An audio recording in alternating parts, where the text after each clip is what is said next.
I don't know how to describe this, but if I keep calling your games, I'm going to end up with a lot of gray hair. You guys just keep going to the bitter end. It's just so impressive the week we've had and what we've been through, and we just love our guys and they love each other, and it's fun to see them love longer. And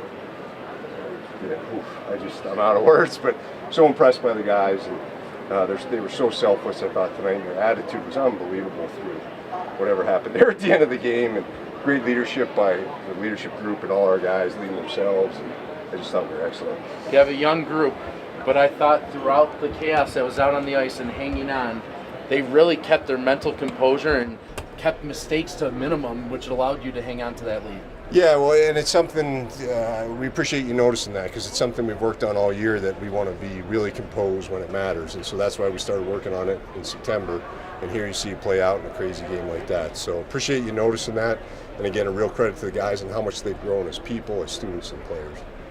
It wasn't a pretty win by any means. 5 shots on goal over the course of the 40 minutes. At the end of the day, you win. Talk about what it takes, that kind of mentality to have that team first, whether you're playing offense or defense, you're out there to succeed. Yeah, well, it's being selfless, right? And it started on Wednesday. We get stuck in Atlanta, and you could just see the guys really embrace it, and they loved it, and they're enjoying every minute of it. And at this time of year, it's not how, it's just getting it done, and they found a way to get it done. Wills obviously was awesome in net, and they can say they hit posts and all that stuff, but I believe in hockey gods, and we earned that tonight, and the hockey gods are on our side. Again, you mentioned the selflessness with blocking shots, chipping pucks out, whether it meant their forwards played very aggressive on the forecheck. Your defensemen were getting hit every time, but every time they were going back there to win that puck. Well, that's their identity, and we knew that coming in.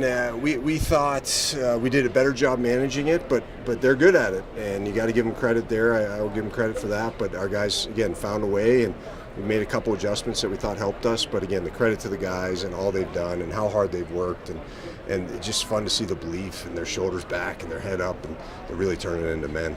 And really, they were the model of efficiency with minimal shots on goal.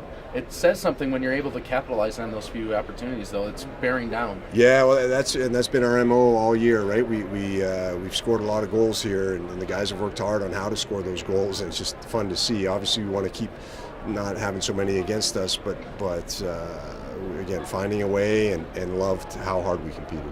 You had a strong group of supporters here, but how excited are you to go to Harbor Center and hopefully see that building filled with purple next weekend? You know what? I can't wait to see everybody with their face painted and chanting NU, and what a great experience for the community, for the campus, and for our guys. So really looking forward to everybody with half white face, half purple face, and cheering and chanting and being loud, and it's so good to come home in front of our home group. One thing about the Atlantic Hockey Tournament, we see how close it is. Army forces Game 3, Robert Morris forces Game 3, both on the road. Yeah. Talk about this conference just from top to bottom, how it's really elevated play. I don't think the conference gets enough credit. I mean, we took care of the team south of the bridge, and they swept North Dakota in a perennial power. So that's one statement. I think the league is so close and so tight, and it's going to be a one-goal game, right? It's going to. And so you got to learn how to win those games, and our guys are doing that. Well, I appreciate you leaving what must be a terrific atmosphere in the locker room to join us. And congratulations on a sweep, and good luck next weekend. Well, I appreciate that. Appreciate everybody listening back home, and we love you and can't wait to see you at the Harbor Center. Sounds good. Thank you again. That's Head Coach Jason Lammers following a sweep of Air Force here at the Air Force Academy. They win last night 3-2, and tonight 5-4.